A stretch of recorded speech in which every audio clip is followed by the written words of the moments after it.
Assalamualaikum warahmatullahi wabarakatuh. Halo anak-anak semua.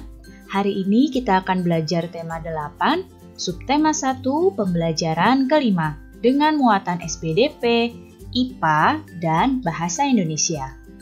Sebelum mulai belajar, kita berdoa terlebih dahulu ya. Berdoa dimulai.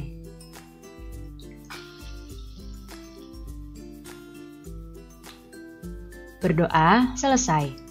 Baik anak-anak, sudah siap untuk belajar hari ini? Kalau sudah siap, mari kita mulai belajarnya.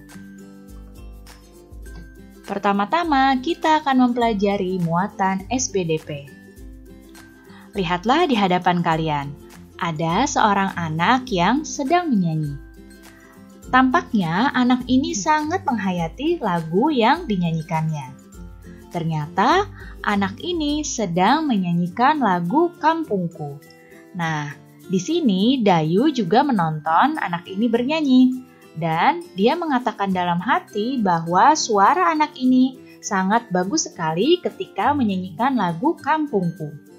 Pernahkah kamu menyanyikan lagu Kampungku? Nah, sekarang lihatlah teks lagu Kampungku berikut ini. Lagu Kampungku adalah lagu yang diciptakan oleh Ate Mahmud. Nah, kalian coba ya menyanyikan lagu ini di rumah. Sekarang amati juga lagu ini. Apakah kamu tahu tangga nada yang digunakan untuk lagu Kampungku ini? Coba diamati. Nah, lagu Kampungku ini termasuk lagu dengan tangga nada diatonis mayor. Sekarang ibu tanya, apakah kalian masih ingat apa itu nada diatonis mayor? Nah, sebelum masuk ke tangga diatonis mayor, kita ingat kembali tentang tangga nada. Tangga nada ini dibagi menjadi 2. Ya, ada yang masih ingat?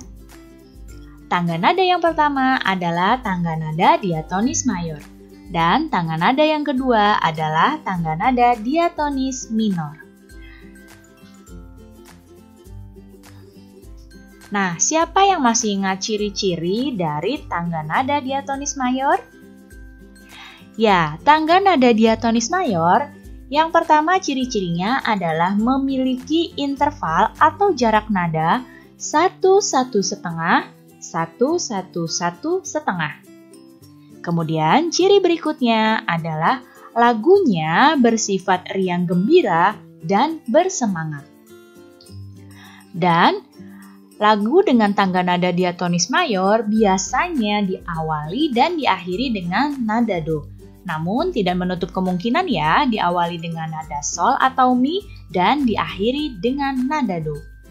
Jadi ini adalah ciri-ciri tangga nada diatonis mayor. Sudah ingat kembali ya kalian semua?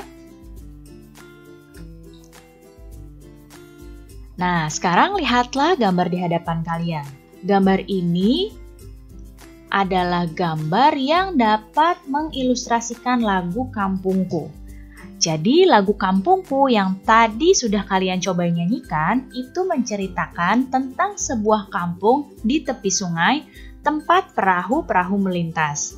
Dan rumah-rumah di kampung itu terbuat dari bambu. Nah, bisa kalian lihat di sini ada sungai-sungai.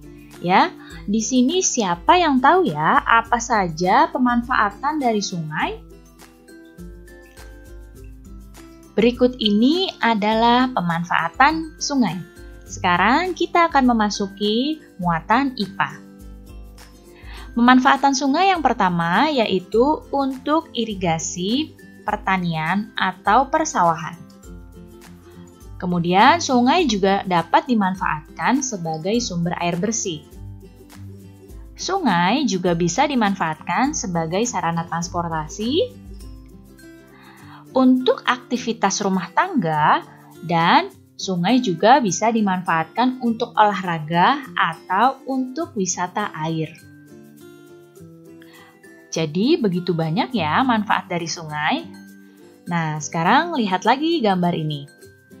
Di sini, jika air sungainya terkena sinar matahari secara terus-menerus, kira-kira apa yang akan terjadi dengan air sungai ini?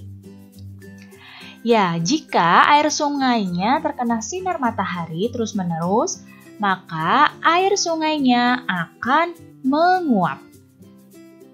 Nah, jika banyak air sungai yang menguap, apa akibatnya bagi persediaan air sungai?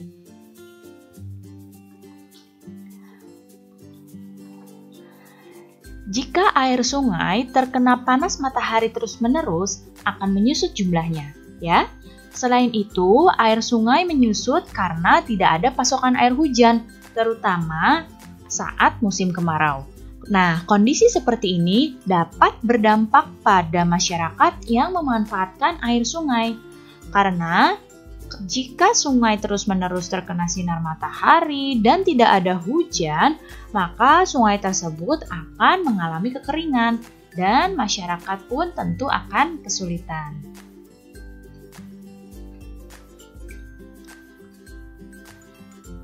Sekarang Ibu mau bertanya, masih ingatkah kamu cara menentukan urutan peristiwa dari sebuah cerita? Ya, sekarang kita akan memasuki muatan bahasa Indonesia.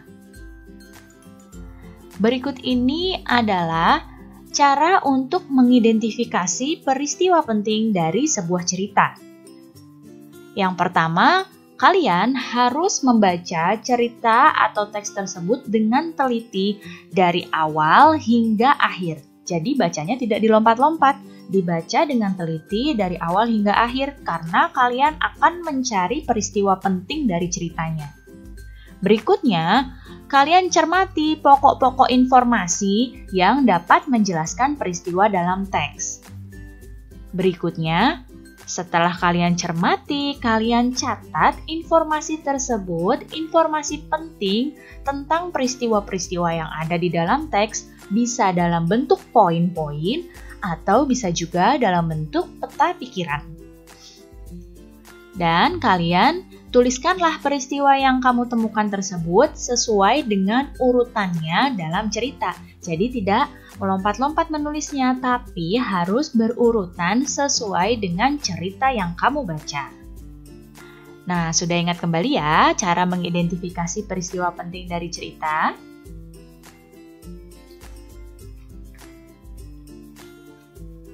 Baik anak-anak, cukup sekian ya penjelasan Ibu kali ini. Mudah-mudahan kalian paham dan mengerti. Terima kasih anak-anak semua, sampai jumpa lagi. Wassalamualaikum warahmatullahi wabarakatuh.